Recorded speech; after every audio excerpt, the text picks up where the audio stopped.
तो जैसा कि मैंने आपको बताया था कि लास्ट क्लास में भी मैंने स्टार्ट कर दिया था किंगडम के बारे में कि सेप्टर का जो बेसिक है वो पहले मैं बता रहा था कि 5 किंगडम क्लासिफिकेशन मैंने बता दिया था आपको, और मैंने स्टार्ट किया था kingdom animalia.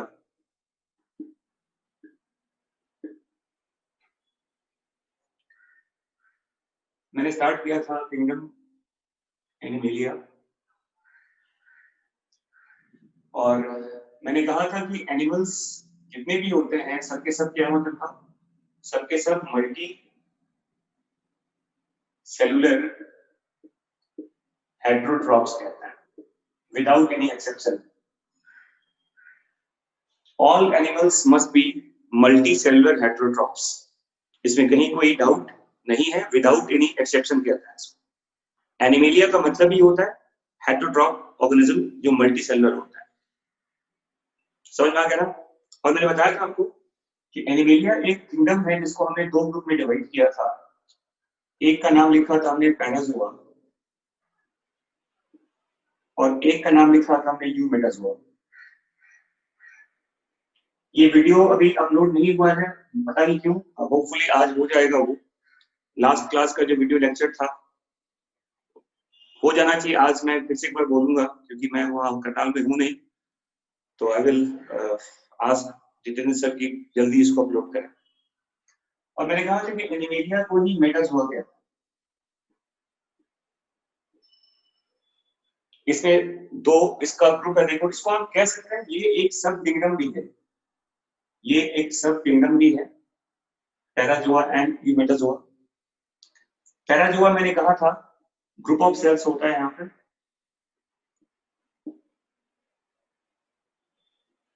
Group of cells but no tissues. Parazoa में ग्रुप ऑफ सेल्स होता है लेकिन यहाँ टिश्यूज फॉर्म नहीं करते। यूमेटाज़ोआ मैंने कहा था कि यहाँ पर सेल्स का ग्रुप भी होता है, सेल्स के ग्रुप को टिश्यूज कहते हैं। एक्चुअली टिश्यूज भी होते हैं, टिश्यूज के ग्रुप को ऑर्गन कहते हैं, and organ make organ system. ये मैंने बता दिया था आपको, और ये भी बता दिया था मैंने आपको कि पैराज़ोआ में एक ही फाइलम आता है जिसका नाम पॉलीफेरा होता है। पॉलीफेरा में कहते हैं क्या होता है, सेल्स का लूज एग्रीगेशन कहते हैं। They have loose aggregation of cells with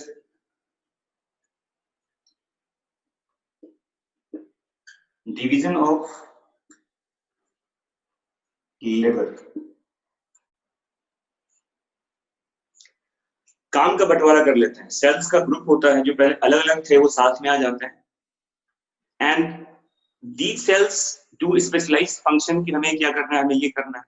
तो सेल्स के बीच में काम का क्या हो गया, बंटवारा हो गया, and that is called division of liver. और ये वर्ड भी आपके एनसीईआरटी में लिखा हुआ है, याद रखिएगा कि पॉलीफेरस में अगर पूछा जाए कि पॉलीफेरा फर्स्ट फाइलम है एनिमल किंगडम का, उस पॉलीफेरा में सेल्स का ग्रुपिंग होता है, लूज एग्रीगेशन ऑफ सेल्स कहते हैं, टिश्यूज फॉर्म नहीं करते। और मैंने क्या बताया आपको, इसमें सेल्स के बीच में काम का क्या हो गया बताओ, बंटवारा हो जाता है, डिवीजन ऑफ लिवर कहा जाता है इसको, है ना। तो अगर आप पॉलीफेरा के बारे में 3 पॉइंट देखेंगे कि पॉलीफेरस क्या होता है, तो ये मल्टी सेलुलर होते हैं, हेटेरोट्रॉप होते हैं, इनमें सेल्स का ग्रुप होता है, टिश्यूज नहीं होते, और इनके सेल्स के बीच में काम का क्या होता है बताओ, बंटवारा हो जाता है, इसको डिवीजन ऑफ लिवर कहा जाता है। तो only one phylum belongs to the group Polyphera। बाकी के जो फाइलम मैंने बताया था आपको, वो नाम आपको याद है, 2, 3, 4, 5, 6, 7, 8, 9, 10 और 11। ये फाइलम आपको पता है और पता होना चाहिए। अगर पता नहीं भी है नाम क्या लिखा हुआ है तो आप थोड़ा अपना एफर्ट लगाइए, एनसीईआरटी में भी चीजें लिखी होती हैं। एक चीज बता दूं बेटा, देखो ये बहुत एक आप अभी क्योंकि ऑनलाइन टीचिंग का पार्ट चल रहा है तो थोड़ा सा आपको और ज्यादा मेहनत की जरूरत है। आप किताब खोलिए, एनसीईआरटी पढ़िए। एनसीईआरटी में देखो मैंने ये 2, 3, 4, 5 क्या लिखा है, ये फाइलम के नाम है। सेकंड नंबर पे सिलेंट डेटा आता है, अब मैंने मान लो 2 लिख के यहाँ पे छोड़ दिया, तो आप भी 2 लिख के नहीं छोड़ देंगे। आप एनसीईआरटी देखिए, 2 के सामने लिखो, इसी बहाने याद भी तो होगा आपको। 2 के सामने क्या लिखेंगे आप? सिलेंड्रेटा। 3 के सामने क्या लिखेंगे आप? टिनोफोरा। 4 के सामने क्या लिखेंगे आप? प्लेटिहेलमिन्थस। 5 के सामने क्या लिखेंगे आप? एस्क्लेमेंथस। 6 के सामने क्या होगा? एनेलिडा। 7 के सामने क्या होगा? आर्थ्रोपोडा। 8 के सामने क्या होगा? मोलस्का। 9 के सामने क्या होगा? इकाइनोडर्माटा। 10 के सामने क्या होगा? हेमिकॉर्डेटा। और 11 क्या हो गया बताओ? कॉर्डेटा कहते हैं। तो ये भी एनसीईआरटी में लिखा हुआ है कि एनिमेलिया में, एनिमेलिया एज ए किंगडम, इसमें 11 मेजर फाइलम है। 11 मेजर फाइलम कहते हैं, जिसमें एक पॉलीफेरा है जो सबसे अलग है। इसके ग्रुप का नाम बताओ? पैराजोआ कहते हैं। और बाकी जितने भी फाइलम है उसका नाम यूमेटाजोआ होता है।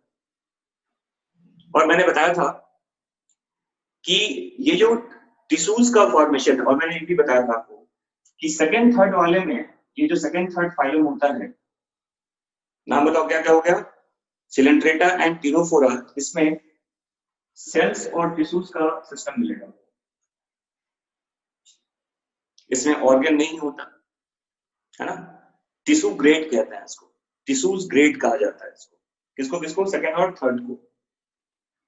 फिर मैंने बताया था आपको कि नंबर 4 जो होता है, इसमें सेल्स भी होते हैं, टिश्यूज भी होते हैं और ऑर्गन भी होता है। इसमें सिस्टम की बात नहीं करते हैं।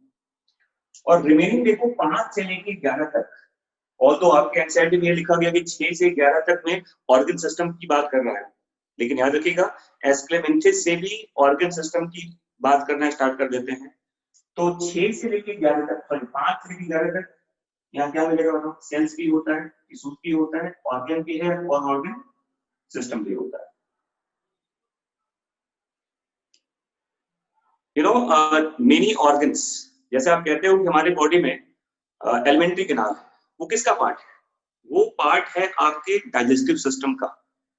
अब डाइजेस्टिव सिस्टम में एलिमेंट्री कैनाल भी है, सैलिवरी ग्लैंड भी है, लिवर भी है, पेनक्रियाज भी है, और ये एक तरह का काम कर रहे हैं। और वो प्रोसेस क्या बताओ? डाइजेशन एंड एब्जॉर्प्शन की बात करते हैं। तो ऑर्गन सिस्टम का मतलब क्या बताओ? ग्रुप ऑफ ऑर्गन्स कहते हैं, and these organs perform a specific function. ये एक साथ मिलकर एक पर्टिकुलर तरह के फंक्शंस को पूरा करते हैं। समझ में आ गया? कहने का मतलब ये है कि जैसे जैसे इवोल्यूशन हुआ है कॉम्प्लेक्स एनिमल्स का, वैसे वैसे कॉम्प्लेक्सिटी बढ़ता गया। तो पहले केवल टिश्यूज थे, फिर ऑर्गन आया, और फिर ऑर्गन के बाद ऑर्गन सिस्टम भी आ गया। समझ में आ गया बच्चों? तो ये पॉइंट याद रखिएगा। तो ब्रीफली एक मैं बिल्कुल एक चीज बता दूंगा आपको कि जितना आपका नोट्स, जितना कॉम्पैक्ट बनाएंगे आप ना, जितना बिल्कुल शॉर्ट फॉर्म में चीजों को याद करने की कोशिश करो। कॉम्प्लेक्स बहुत मोटा नोट्स नहीं बनाना आपको। आप अपने कॉन्सेप्ट को थोड़ा सा शॉर्ट फॉर्म में लिखो, कहीं उसको ऐसे लिखो कि तुरंत वो रिकॉल हो जाए, याद हो जाए। ठीक है, चलिए। तो पैराजोआ, यूमेटाजोआ, ये तो हो गया टिश्यूज के बेसिस पे, टिश्यूज है या नहीं। टिश्यूज है तो यूमेटाजोआ है, टिश्यूज नहीं है तो वो पैराजोआ है। समझ में आ गया ना? कहने का मतलब ये कि यूमेटाजोआ में एक चीज सब में कॉमन है, वो क्या बताओ? Cells and tissues. ये समझ में आ रहा है? यूमेटाजोआ में एक चीज सब में कॉमन है, वो क्या बताओ? सेल्स और टिश्यूज है। अब देखो यहां पर, फिर मैंने बताया था आपको कि यूमेटाजोआ का 2 ग्रुप मैंने बताया था आपको। ये क्लासिफाई किया गया था on the basis of symmetry, और मैंने कहा था इसके 2 नाम आता है, एक है रेडियाना और दूसरा नाम क्या बताओ इसमें? बाइलेट्रिया होता है।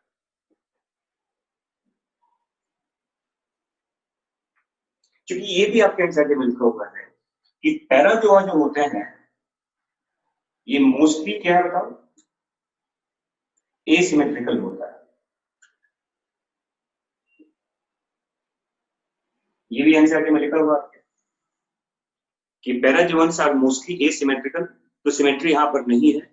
सिमेट्री की बात आप कहाँ कर रहे हैं? बेसिकली यूमेटाजोआ में 2 तरह का सिमेट्री है, radial symmetry and bilateral symmetry, है ना।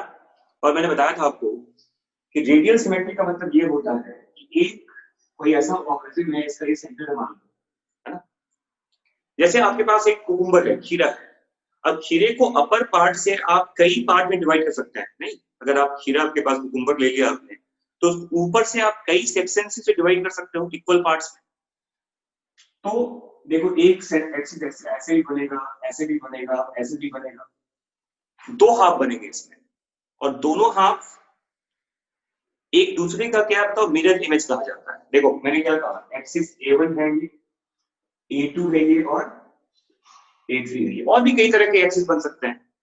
Mini axis are possible which divides the body into two identical halves, and these halves must be mirror image of each other. दो हाफ बनेंगे और दोनों हाफ एक दूसरे का क्या बताओ मिरर इमेज होता है। हाँ, एक चीज ध्यान देना आपको कि ये जो एक्सिस होगा वो सेंटर से क्रॉस होना चाहिए, इस पॉइंट से कट होना चाहिए। तो इस तरह के सिमेट्री को क्या बोलते हैं बताओ? रेडियल सिमेट्री कहते हैं। रेडियाटा में वो एनिमल्स आते हैं जिनमें थॉरोली रेडियल सिमेट्री ही होता है स्टार्ट से लेके एंड तक। याद रखिएगा, रेडियाटा में जितने भी एनिमल्स आते हैं उन सब में रेडियल सिमेट्री मिलेगा from the embryonic stage to the adult stage. और ये जो एनिमल्स होते हैं रेडियाटा, मैंने बताया था कि ये जो एनिमल्स होते हैं सेसाइड मोड में रहते हैं, सेडेंटरी मोड में रहते हैं, ये मूव नहीं करते, ये सरफेस से चिपके हुए रहते हैं। सेसाइड और सेडेंटरी कहा जाता है। समझ में आ रहा बच्चों? और मैंने बताया था कि रेडियाटा में दो ही फाइलम आता है, सेकंड एंड थर्ड, मतलब सिलेंट्रेटा एंड टिनोफोरा। और मैंने कहा था कि बायलैटरल सिमेट्री से आप अपनी बॉडी की बात करें, ये ह्यूमन बॉडी है, और यहाँ आपका अगर ये लेवल है, तो आप अगर अपनी बॉडी को कट करना चाहते हैं दो पार्ट्स में, equal half, almost equal half कहा जाता है इसको, तो सिंगल ये लाइन आता है, देखो ऐसे ये सिंगल एक्सिस है, इसको आप A1 दिया, A1 बस। इसी एक्सिस से बॉडी दो पार्ट में कट होता है, लेफ्ट और राइट हाफ। तो ऐसे एनिमल्स में जिसके बॉडी को आप दो ऑलमोस्ट इक्वल पार्ट में कट कर सकते हैं एक सिंगल एक्सिस से, that kind of symmetry is called, उसी को क्या बोलते हैं बताओ? बायलैटरल सिमेट्री कहते हैं। बट ये याद रखिएगा, बायलैट्रिया में बायलैटरल सिमेट्री अगर पूछा जाए कि ऑल बायलैट्रिया, जैसे मान लो, अच्छा ये समझ में आ गया आपको बायलैट्रिया? और मैंने बता दिया था कि बायलैट्रिया इंक्लूड्स, बताओ कहां से कहां तक आता है इसमें? बायलैट्रिया में आता है कहां से कहां तक? 4 to 11। सही है। अब एक क्वेश्चन लिखिए आप, सबने लिख लिया इसको बच्चों? जिसने नहीं लिखा हो वो लिख लें पहले, और ट्राई टू राइट। अब देखो हर चीज थोड़ा सा आप मैच्योर हो जाइए। मैं कुछ बोल रहा हूं, आप खुद से भी लिख सकते हैं उसको। मैं कोई स्पेनिश या फ्रेंच तो बोल नहीं रहा, मैं हिंदी में बोल रहा हूँ, इंग्लिश भी बोल रहा हूँ, आप खुद से लिखो। जब मैं बोलता हूं तो ट्राई टू राइट, आपको जिस लैंग्वेज में कंफर्टेबल है आप हिंदी भी लिख लो, इंग्लिश भी लिख लो, क्योंकि अब आपको ऑब्जेक्टिव के तरीके से लिखना है। आपसे अब एग्जाम तो दे नहीं रहा, तो try to get the concept. हाँ जी बच्चों, समझ में आ रहा है मैं क्या बोल रहा हूँ? कई बच्चों को है ये, देखो थोड़ा सा अब ऑनलाइन स्टडी चल रहा है, तो थोड़ा सा आपको अपने आप को चेंज करना पड़ेगा। घर में बैठे हैं आप, आपके पास टेबल पे किताबें खोल के रखिए, आप एनसीईआरटी खोल के रखिए आप, और ये मुझे लगता है ज्यादा बढ़िया मोड है। आप घर पे बैठ के तैयारी कर रहे हैं और आपको वो सब कुछ मिलेगा जो आपको फिजिकल क्लासरूम में मिलता है, डोंट वरी, ज्यादा मिलेगा आपको। आपको वीडियो लेक्चर मिलेगा, आप क्वेश्चन का प्रैक्टिस भी करेंगे, आप टेस्ट भी देंगे, सब कुछ आपको बिल्कुल आपके घर पे मिलेगा। इससे बढ़िया क्या हो सकता है भाई? चलिए एक क्वेश्चन लिखते हैं। अब देखो क्वेश्चन ये है mark the correct statement. Mark the correct statement. Option लिखे. All that data which is radial symmetry, all bilateria poses bilateral symmetry.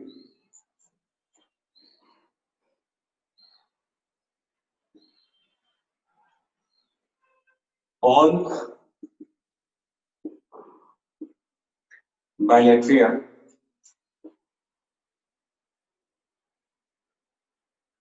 have organ system level and all radiata have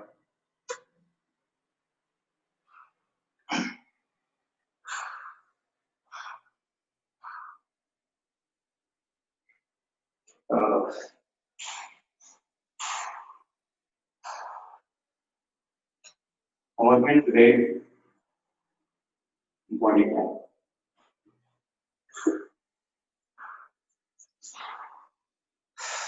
क्या होगा बताओ आंसर.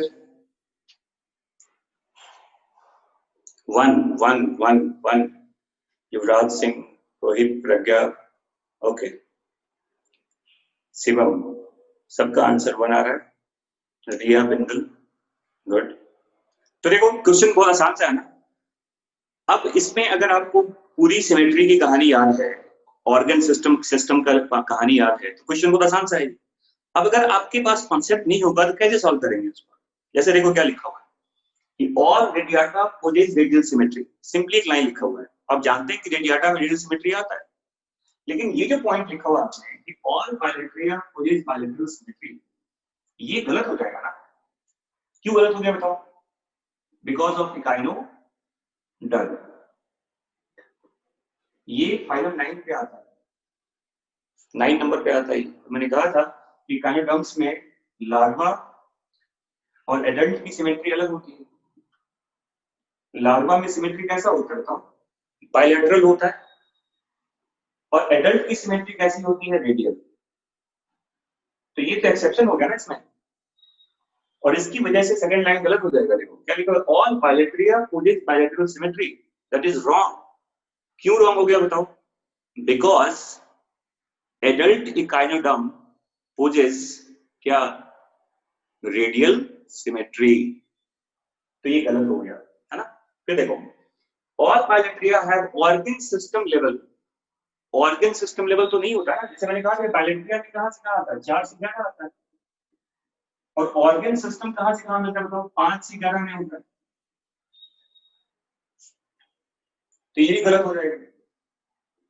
और आप जानते हैं कि रेडियाटा है organ grade body plan. Radiata में तो भाई साहब टिश्यू ग्रेड होता है. ऑर्गन तो स्टार्ट ही होता है प्लेटियल बनते से. तो ये लाइन में क्या हो गया बताओ, गलत हो जाएगा. समझ में आ गया बच्चों. And that's why the answer is first.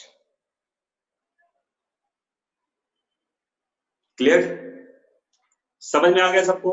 ये पॉइंट याद रखिएगा. All Bilateria possess bilateral symmetry एक गलत स्टेटमेंट है. देखो ये देखो सही है कि all radiata have radial symmetry. That is true. But ये लाइन गलत हो जाएगा. चलिए अब आगे देखते हैं. इसको मिटा दूं अब. चलिए अब देखो यहां पर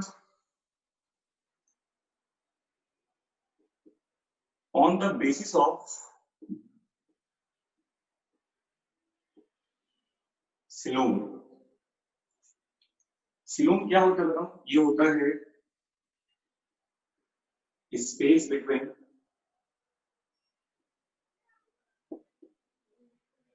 बॉडी वॉल एंड गट।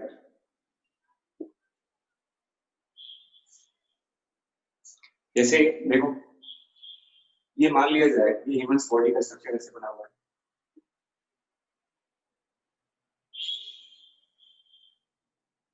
ना? और ये मान लो ये आपका एलिमेंट्री कैनाल है, इसी को गट कहते हैं एक्चुअली, इसी को कहते हैं गट। गट को ही, ये आपका एलिमेंट्री कैनाल है, ठीक है। और ये हमारा बॉडी वॉल है। तो ये जो बीच का स्पेस आप देख पा रहे हो, ये जो बीच का स्पेस देख पा रहे हैं आप, गट और बॉडी वॉल के बीच में, इसी स्पेस का नाम क्या बताओ? इसी को सिलोम कहते हैं,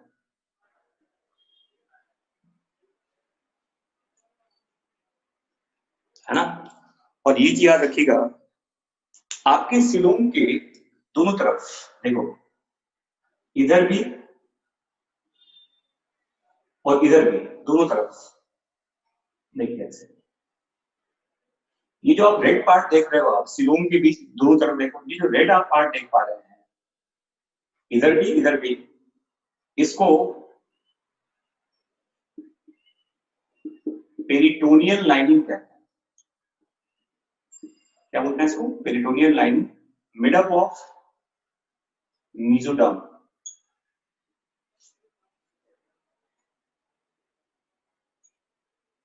इस लाइनिंग को ही सिलोमिक इपिथेलिया भी कह देते हैं। और ये बना किसका होता है? ये एक तरह का स्क्वामस एपिथेलिया का ही पार्ट होता है। इसी लाइनिंग को बेसिकली हम मीजोथेलियम भी कहते हैं।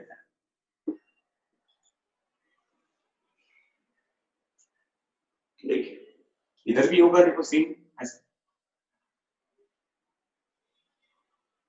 अब देखो इसमें एक याद रखिएगा कि ये जो बाहर ये बॉडी वॉल का जो लाइन देख रहे हो आप, ये बना होता है, ये लाइन जिससे होता है एक्टोडर्म से। और ये जो ब्लू पार्ट आप देख रहे हो, जो इसके इधर की तरफ है, ये क्या है बताओ? इसको एंडोडर्म कहते हैं। एलिमेंट्री कैनाल का जो वॉल है, ये किसी लाइन होता है? एंडोडर्म से। और बॉडी वॉल का जो पार्ट है, किसी लाइन होता है? एक्टोडर्म से। तो एक्टो एंडो के बीच में आपका दोनों तरफ क्या होता है? बीजू का पार्ट होता है। और ये याद रखिएगा, इसी में हमारे ऑर्गन्स भी होते हैं ऐसे।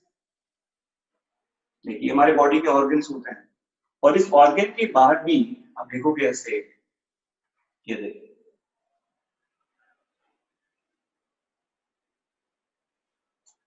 ये जो एक स्ट्रक्चर है, इसको सपोर्ट करता है। देखो, तो ये जो आप देख रहे हैं यहाँ पर ऐसे, ये वाला स्ट्रक्चर, ये हमारे ऑर्गन्स है, ये हमारे ऑर्गन्स हैं। और ये जो रेड पार्ट आप देख रहे हो, जो ऑर्गन को सपोर्ट करता है, एक पोजीशन पे फिक्स करता है, इसको मिजेंट्री कहता है। इसे मिजेंट्री कहा जाता है। और आपके ऑर्गन के बाहर देखो, ये आपके ऑर्गन के बाहर ये जो कैविटी है सिलोम का, इसमें हवा नहीं होता, इसमें फ्लूइड होता है। देखो ये जो ब्लू पार्ट आप देख रहे हैं ऑर्गन के बाहर, जो एक तरह का शॉक अब्जॉर्बर होता है ना। ये शॉक अब्जॉर्बर का काम करता है। और इस फ्लूइड को क्या बोलते हैं बताओ? ये फ्लूइड है आपका, इस फ्लूइड का नाम क्या होता है? तो इसको सिलोमिक इपिथेलिया कहते हैं, सॉरी सिलोमिक फ्लूइड कहा जाता है।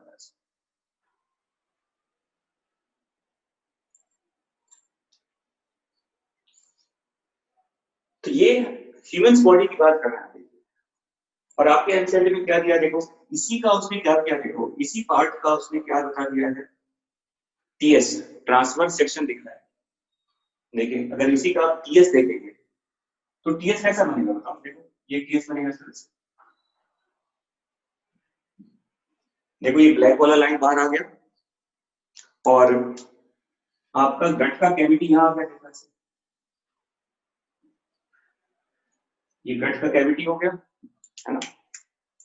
और देखो एक रेड लाइन यहाँ बना दीजिए ऐसे आप, ये वाला लाइन देखो, ये लाइन यहाँ आ गया और एक लाइन आप ऐसे बना दीजिए जो आपके बॉडी वॉल के साथ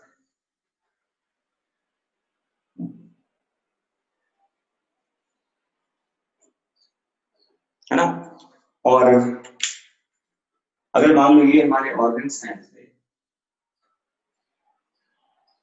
तो इस ऑर्गन को अपने इस पोजीशन पे फिक्स करने के लिए देखो ये यहीं से ऑल्टरनेट होता रहेगा, ये इसको ऐसे जोड़ता है, मिलिट्री कहते हैं इसको।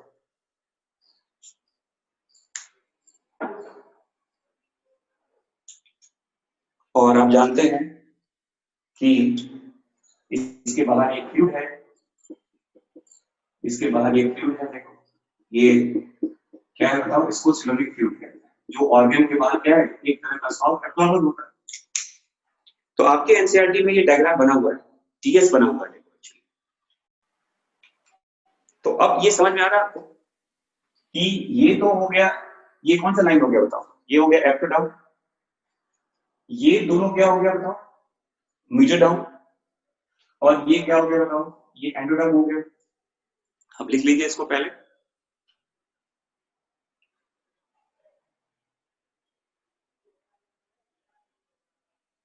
और इस तरह की कंडीशन को ट्रू सिलोम कहा जाता है। इसी को बेसिकली एनसीईआरटी में सिलोमेट लिखा गया है, इसी को यू सिलोमेट भी कहते हैं, यू सिलोमेट भी कहा जाता है।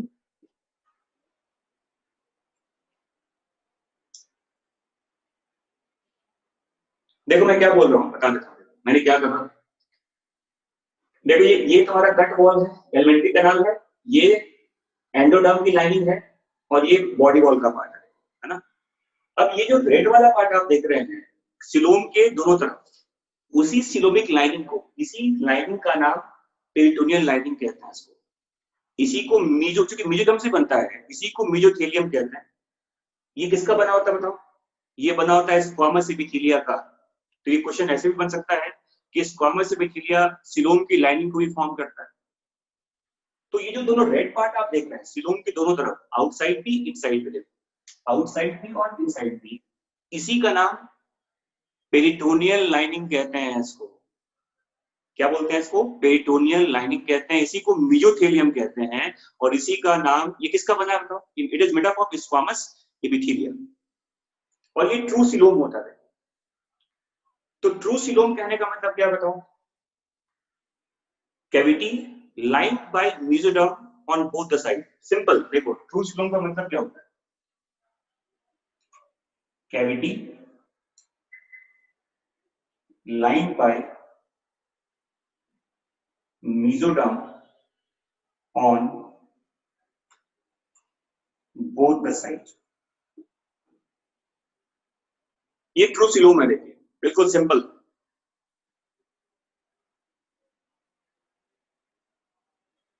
ये इसका टीएस है, इस पार्ट पे ये ट्रांसवर्स सेक्शन है।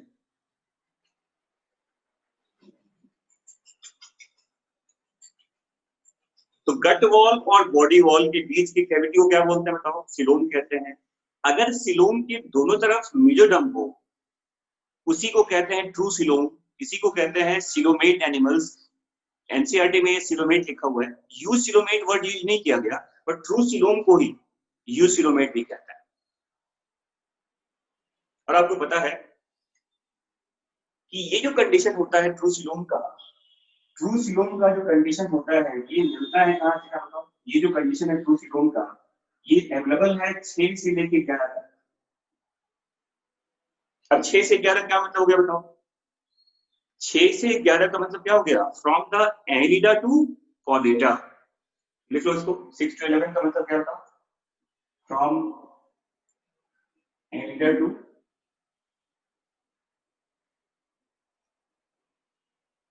कॉर्डेटा।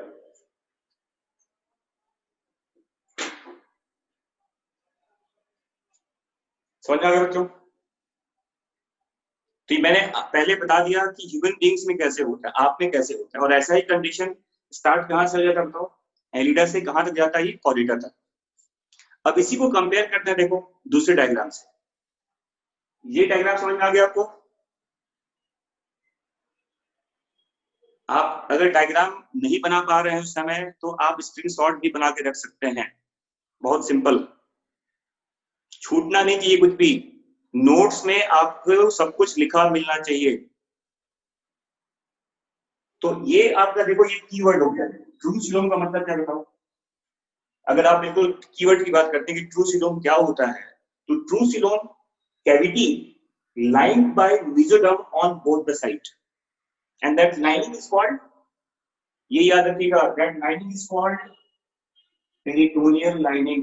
ये peritoneal lining कहता है, ठीक है बच्चों? चलिए अब मैं इसको मिटा रहा हूं।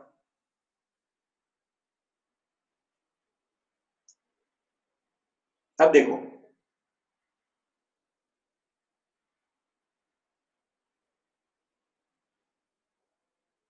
अब अगर मान लो ऐसा कंडीशन हो जाए, देखिए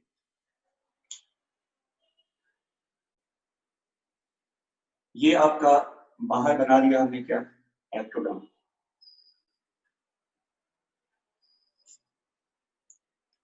अब मान लो यहां पर ये बना दिया हमने कट, ये हो गया एंडोडर्म, है ना? और इसके बीच में देखो, ये जो मेसोडर्म का पार्ट होता है ये एक सॉलिड फॉर्म में होता है, ये कोई लाइन फॉर्म, ये लाइन नहीं बनाता। कैविटी यहाँ पर आपको नजर ही नहीं आएगा किसी, ऐसे हो जाएगा। और कहीं कहीं आप देखेंगे यहाँ पर इसके ऑर्गन्स मिलेंगे, स्केटर्ड फॉर्म में ऑर्गन होता है, इम्बेडेड होता है ऑर्गन्स में। तो कहने का मतलब क्या, देखो ये जो कंडीशन है इसको ए सिलोमेट कंडीशन कहते हैं। और इसमें क्या होता है, इसमें होता है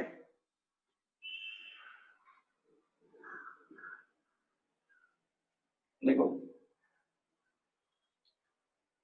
सॉलिड मेसोडर्म,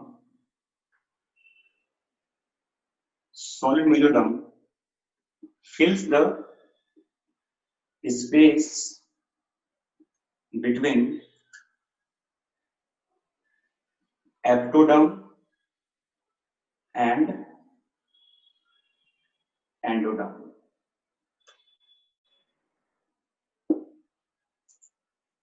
याद रखना, इस मेसोडर्म को ही, सॉलिड मेसोडर्म को ही पेरेन्काइमा भी कहा जाता है।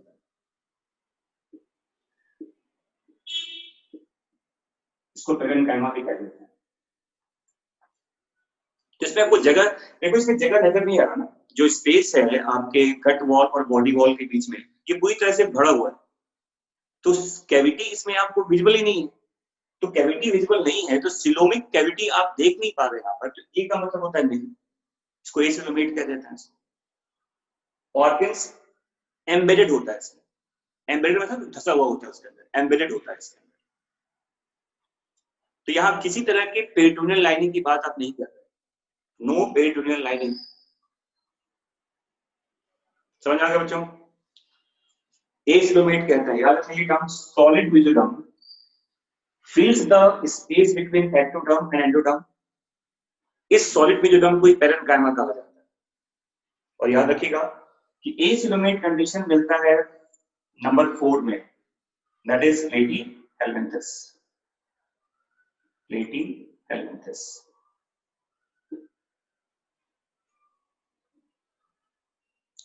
अब अगर मान लो ऐसा कंडीशन हो जाए,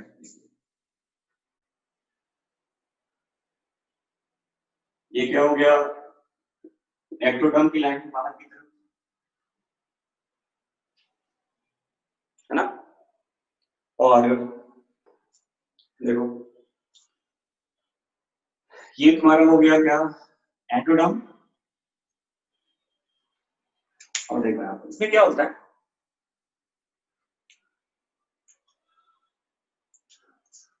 इसमें जो आप देखेंगे मेजोडर्मल पार्ट जो होता है वो इस तरह से मिलेगा आपको बाहर की तरफ, मसल्स के फॉर्म में होता है। और आप देखोगे ऐसे इसमें ये ना इस तरह से ऐसा लगता है कि स्कैटर्ड पाउचेस के फॉर्म में होता है। ये कोई रेगुलर कैविटी नहीं बनेगा आपको।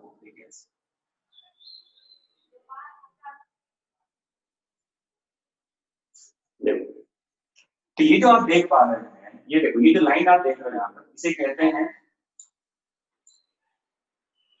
Mesodermal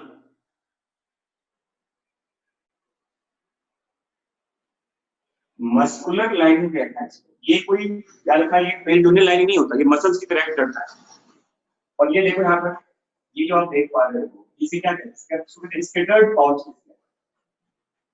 scattered pouches of mesoderm. किसके बीच में बताओ, एक्टो और एंडो के बीच में, mesoderm in between ectoderm and endoderm.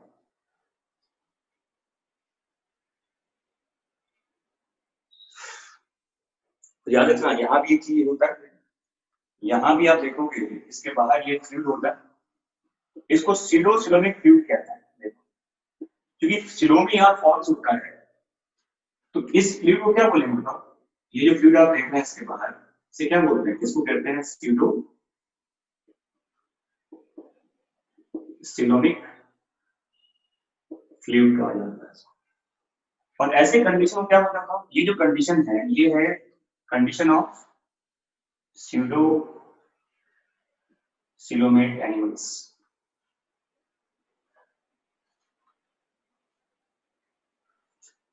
pseudo-coelomated कहता है इसको।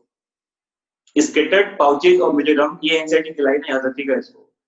और यहाँ पर याद रखना, पेरिटोनियल लाइनिंग नहीं कहते, यहाँ मसल्स की लाइनिंग होता है। This lining act like as a muscle.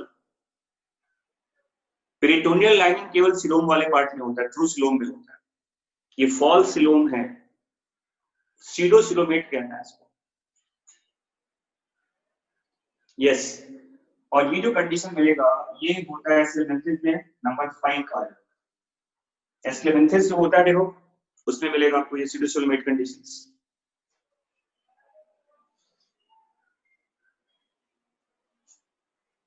समझ आ गया बच्चों ये?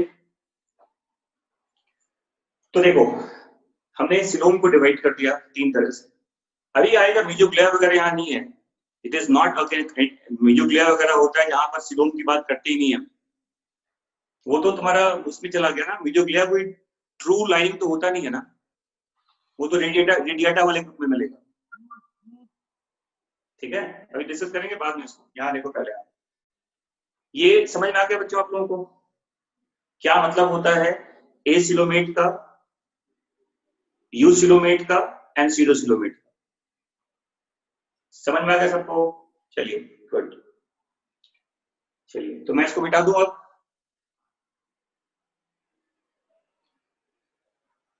चलिए ठीक है, गुड। अब देखो,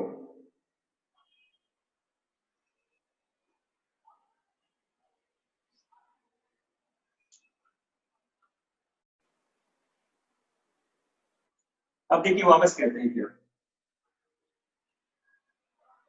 कि जो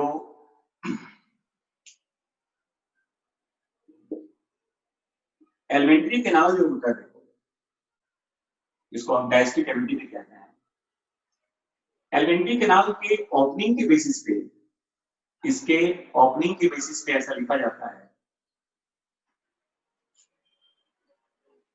कि 2 तरह का होता है।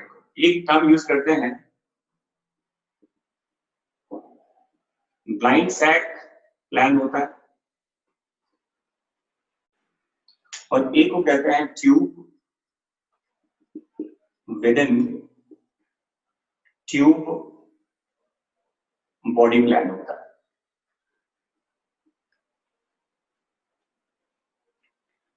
ब्लाइंड सैक प्लांट वो होता है देखो जिसमें एलिमेंट्री कैनाल में सिंगल ओपनिंग है, एक ही ओपनिंग होता है। देखो जैसे मान लो यहाँ माउथ है,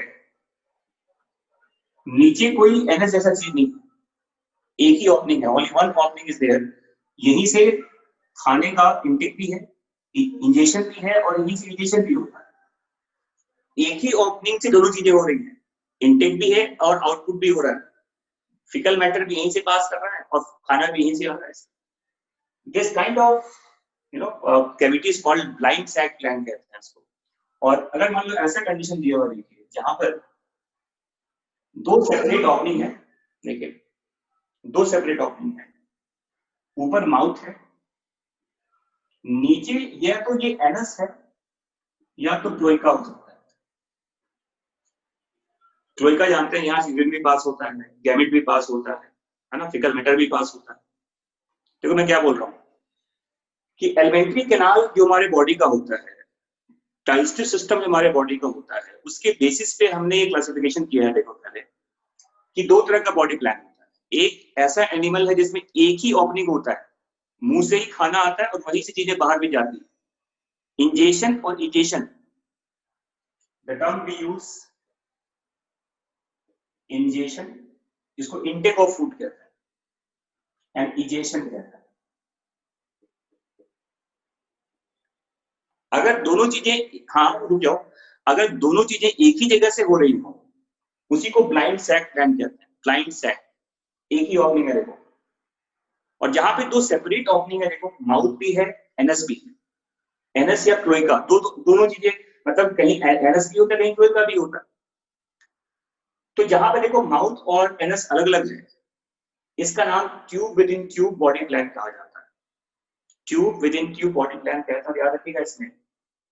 ब्लाइंड सैक प्लान ये हो गया। देखो अब जो tube with in tube plan होता है, ये 5 से लेकर 11 तक होता है। 5 में तो आप कहते हैं ये स्यूडोसिलोमेट होता है। 6 से 11 तक जो होता है, देखो इसको ट्रू सिलोम कहते हैं।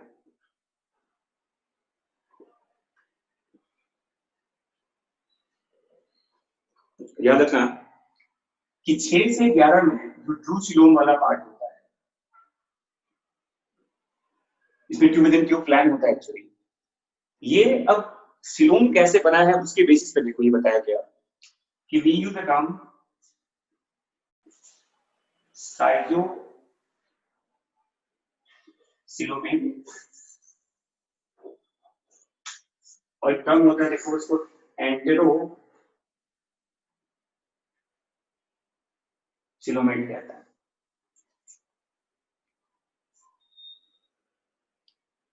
जो ट्रू सिलोम वाला पार्ट है देखो, ये दो तरह के होता है, साइटोसिलोमेट एंड एंट्रोसिलोमेट कहा जाता है।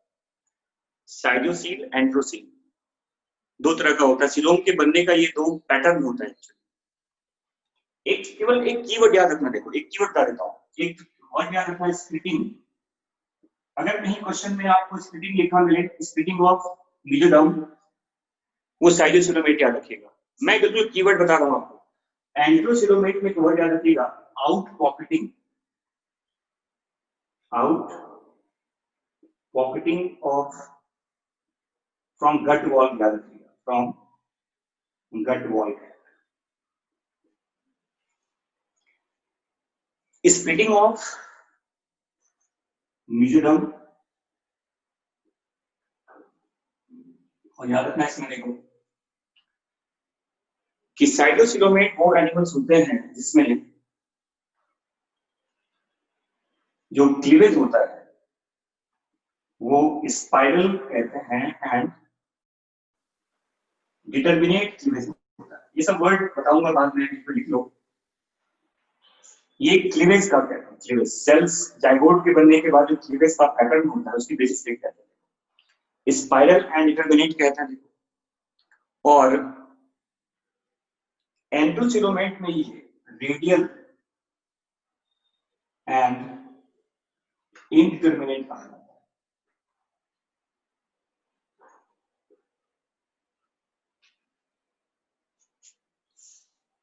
ब्लाइंड सैक प्लांट कहाँ मिलता है? क्रीटी हेल्मिंथिस में।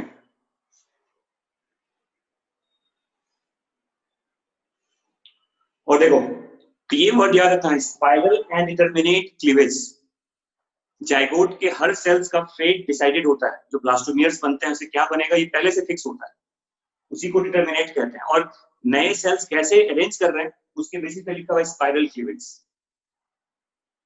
तो स्पाइरल एंड डिटरमिनेट, और यहाँ क्या हो गया? रेडियल एंड इनडिटरमिनेट कहा जाता है, टाइप्स ऑफ क्लीवेज। और याद रखना कि इसी साइटोसिलोमेट में जो फाइलम आता है वो आता है 6, 7 और 8। ये हो गया आम, AAM। ट्यूबुलिन ट्यूब प्लांट बड़ा आम होता है, AAM।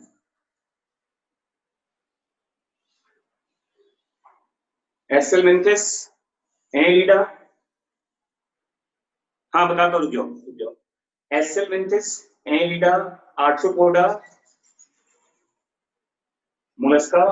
आगे से यहाँ देखो, ट्यूबुलिन ट्यूब प्लांट में तो सब कुछ आ गया ना, मोलस्का आ गया, ED आ गया, HB आ गया, SCB आ गया, सब कुछ आ गया इसमें।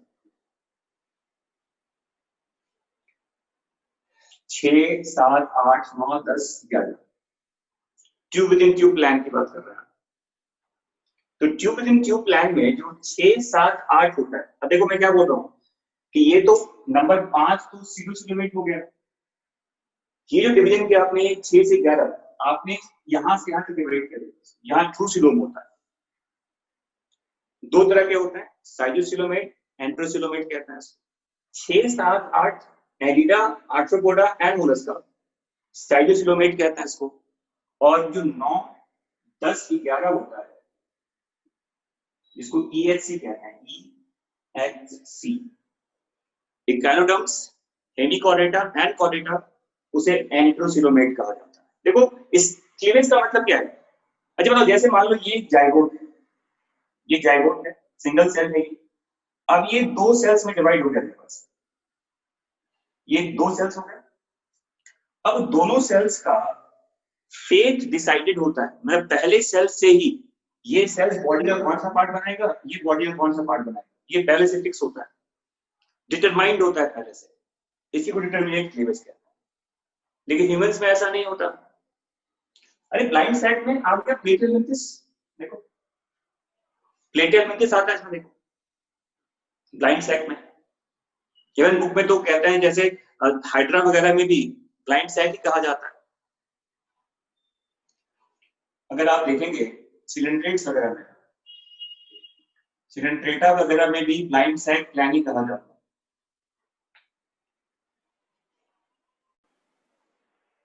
ठीक है, तो देखो सेल्स का फेट अगर डिसाइडेड है पहले से कि 2 सेल्स बने और दोनों सेल्स क्या करेगा फ्यूचर में, इससे क्या बनेगा, इससे क्या बनेगा, बिल्कुल फिक्स होता है।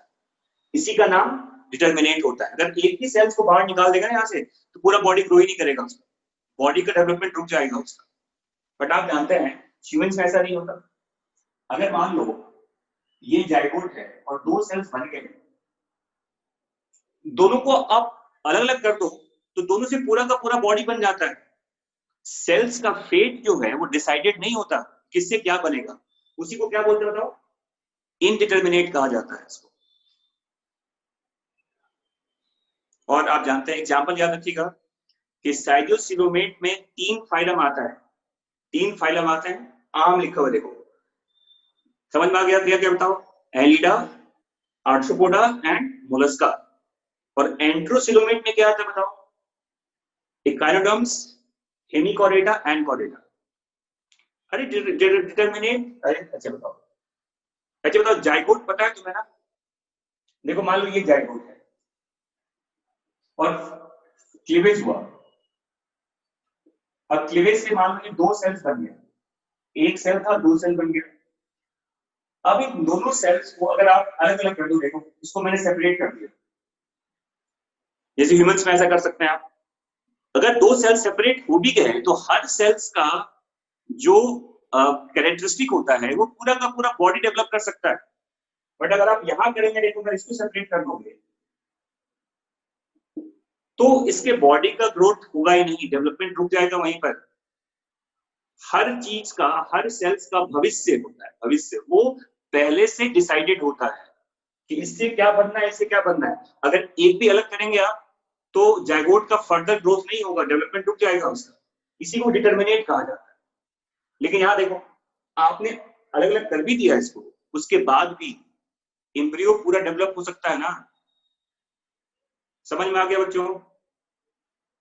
And that is called indeterminate. ये इनडिटर्मिनेट है और इसको डिटर्मिनेट कहा जाता है। एग्जाम्पल याद रखिएगा, एनसीईआरटी में नहीं है, बट आपके 2, 3, 4 साल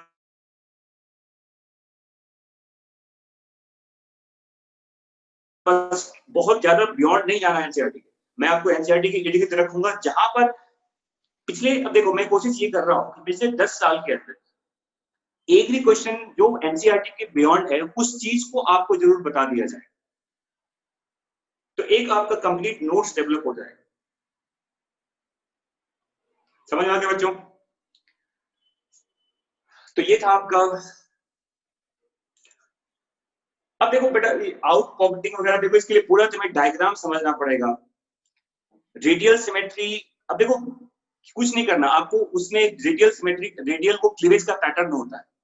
ये केवल कीवर्ड याद रखिए ना, अब वो पूरी कहानी क्यों समझोगे आप, उसी कोई जरूरत नहीं है।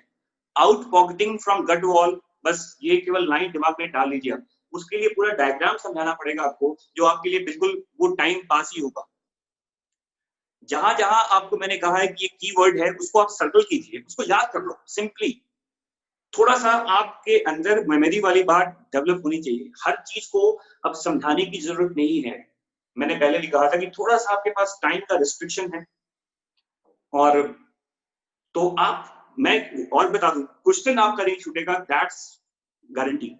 ये मेरी तरफ से गारंटी है कि आपको जहां जहां मैंने कहा कि ये कीवर्ड्स है उसको सर्कल कीजिए और देखिए क्वेश्चन आपका कोई नहीं छूटने वाला है। समझ आ गया बच्चों? बाकी रेडियल सिमेट्रिक, रेडियल क्लीवेज कैसे होता है, स्पाइरल कैसे होता है, ये सब एम्ब्रियोलॉजी का पार्ट है, अभी यहाँ बताने की जरूरत भी नहीं है। बस ये कीवर्ड्स हैं, इसे याद रखना है। क्लियर? अर्जित, समझ में आ गया आप लोगों को मैं क्या बोल रहा हूँ? तो थोड़ा सा आपको स्मार्ट स्टडी की जरूरत है। घिसा पिटा पढ़ाई नहीं चलेगा। इतनी मोटी मोटी कॉपियां बनाने की जरूरत नहीं है आपको। वो समय चला गया बेटे कि जब इतनी एक एक मतलब एनिमल किंगडम की इतनी मोटी कॉपी बन जाती थी 100 पेज की। कोई जरूरत नहीं है। Be smart in study. अगर आपको सिलेक्शन चाहिए अब, तो वो जो पुराना पैटर्न था ना, घिसा पिटा जो पैटर्न है, उसको उसको दफन कर दीजिए। समझ में आ गया बच्चों? चलो ठीक है, टाइम भी खत्म हो गया आपका।